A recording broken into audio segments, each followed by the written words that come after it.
aqui de novo. Como estão todos vocês? Espero que encontrar vocês bem. Já almoçaram, né?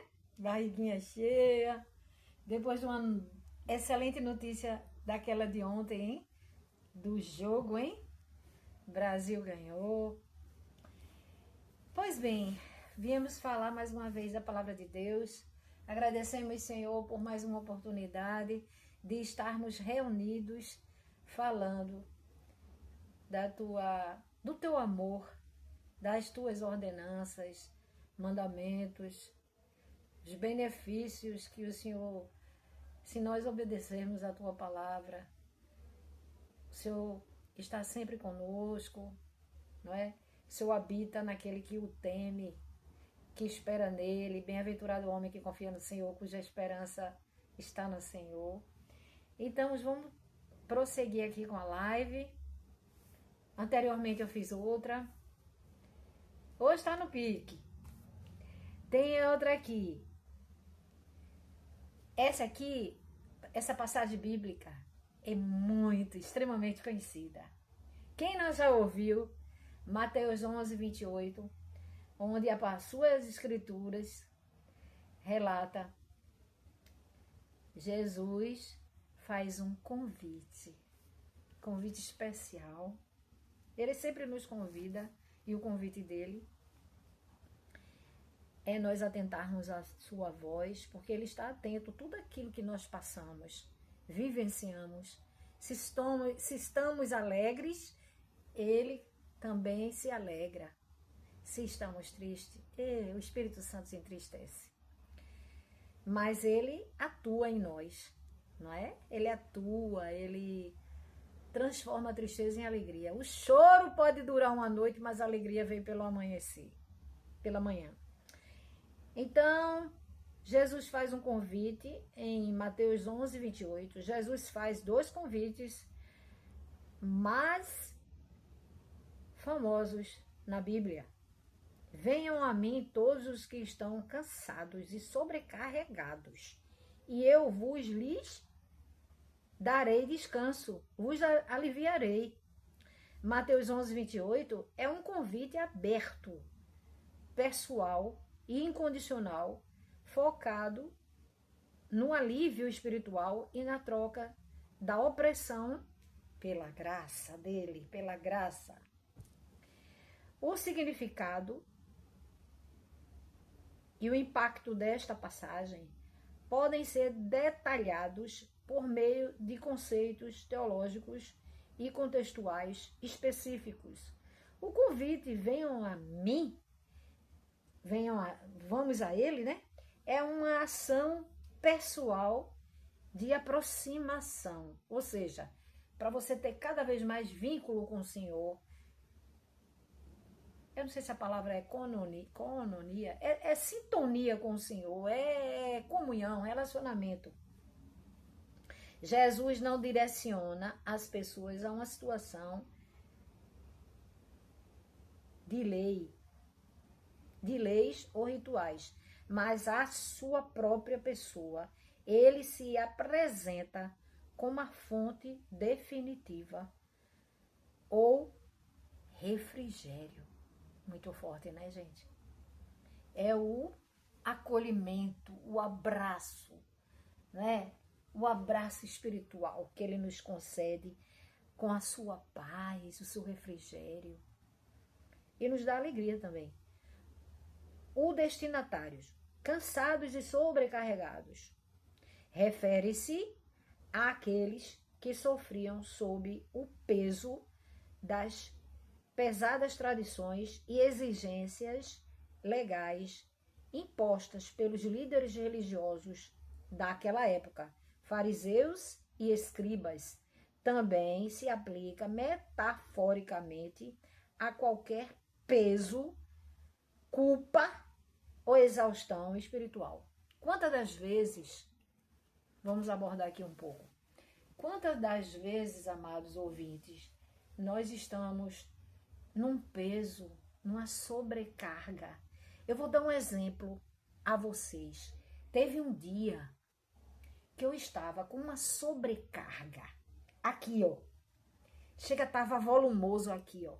Uma das vezes, minha filha é massoterapeuta, eu pedi a ela, já estou promovendo ela, a fisioterapeuta. Eu chamei ela para ela dar. Ela disse, poxa mãe, tá cheio de nódulo. Um peso, gente.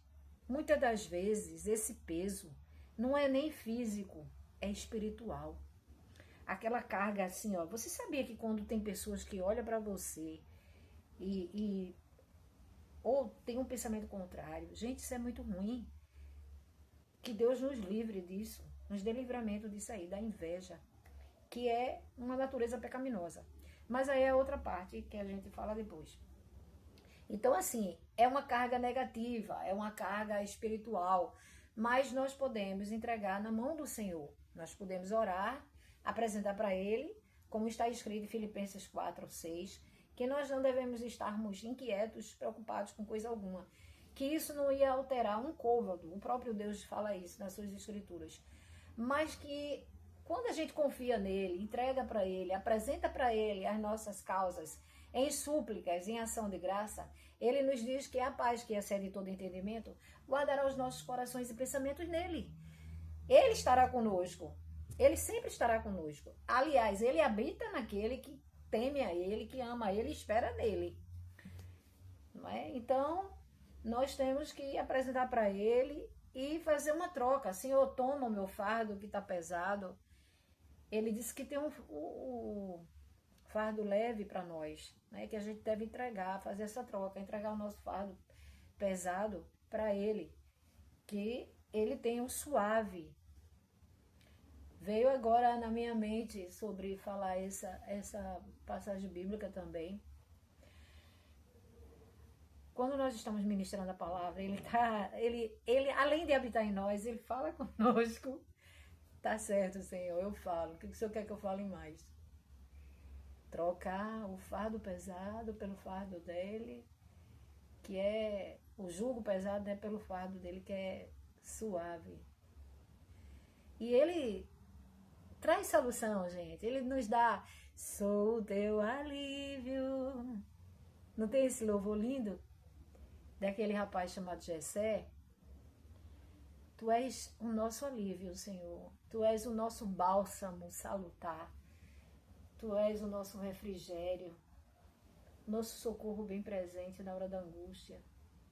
Todos os momentos, Senhor. Pai, se houver alguém aqui, assim, acometido por alguma enfermidade, cura, toca no alto da cabeça, a planta dos pés, Senhor, faz um milagre. Aleluia. Mestre, eu preciso de um milagre. Quem sabe canta comigo, louva comigo. Mestre, eu preciso de um milagre. Transforma minha vida, os meus sonhos. Faz tempo que eu não vejo a luz do dia. Estão tentando sepultar minha alegria. Vendo os meus sonhos cancelados. Lázaro ouviu a tua voz quando aquela pedra... Depois de 4 dias ele... Mestre, não há nada que possa fazer. Só o Senhor que pode fazer. Quando tem situações das nossas vidas que a gente às vezes, que para o homem, o ser humano é impossível, mas para Deus não é impossível. Basta o Senhor querer. O Senhor querendo, Ele faz acontecer, Ele realiza. Não é? Às vezes a gente quer tanto uma coisa, mas você lembra da passagem bíblica que eu li anteriormente, onde ele disse, fala sobre a videira verdadeira, que ele é a videira verdadeira, o pai é o viticultor, e nós somos o quê? O ramo. Mas ele disse que o que tiver ligado nele, tudo que pedirdes será, a gente recebe, né? Será realizado, será ouvido. Porque ele sabe que nós colocamos a fé nele. E nós sabemos também, depois eu ainda vou fazer essa live, a fé é a certeza do que esperamos. Hebreus 11, capítulo 11, versículo 1. É a convicção do que esperamos e a prova do que não vemos. Mas nós não devemos olhar as circunstâncias, focar nele, crendo que ele é capaz para fazer além do que nós pedimos e imaginamos. Lembra-se de ontem, do versículo Éfesos, capítulo 3, versículo 3:20? Coisas maiores virão, milagres acontecerão. Você não imagina o que Deus irá fazer. Então, nós temos que crer no Senhor, que Ele querendo, Ele faz acontecer. Bendito seja o teu nome, Pai. Nós te louvamos, bendizemos, agradecemos, Senhor, por mais essa oportunidade de estarmos reunidos, ministrando a tua palavra, aprendendo, sendo edificados cada vez mais, e o Senhor presente conosco. É muito bom, Senhor, maravilhoso.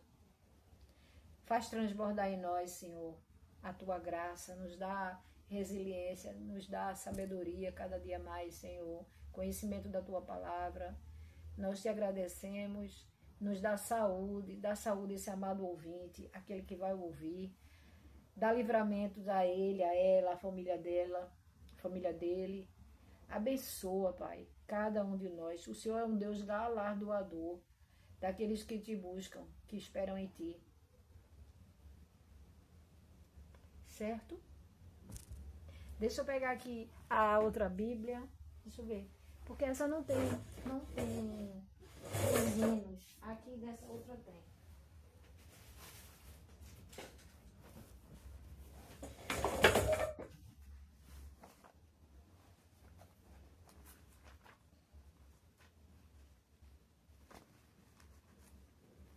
É um hino pequenininho que eu gosto. Deixa eu ver aqui.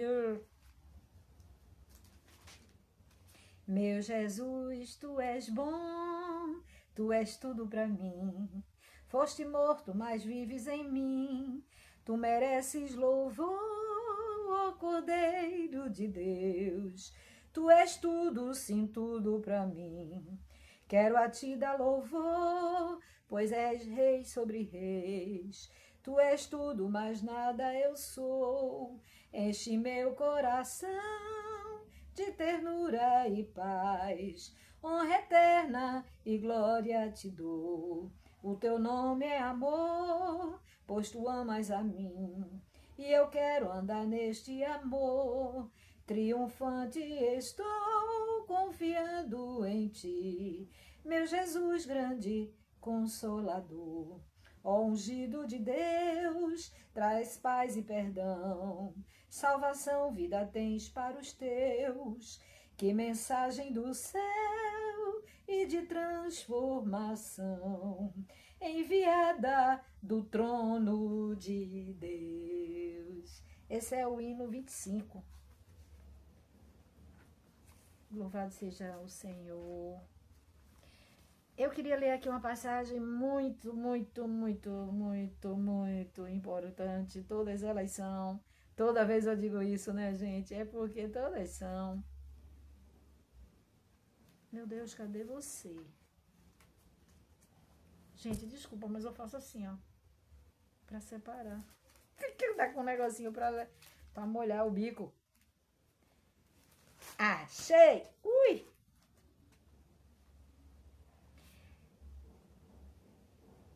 Olha o que diz aqui, ó. Tiago 5, capítulo 5, versículo 20. Saiba que aquele que fizer converter do erro do seu caminho um pecador, salvará da morte uma alma e cobrirá uma multidão de pecados. No versículo 17 do capítulo 4 de Tiago 17 está escrito assim: aquele, pois, que sabe fazer o bem e não faz, comete pecado.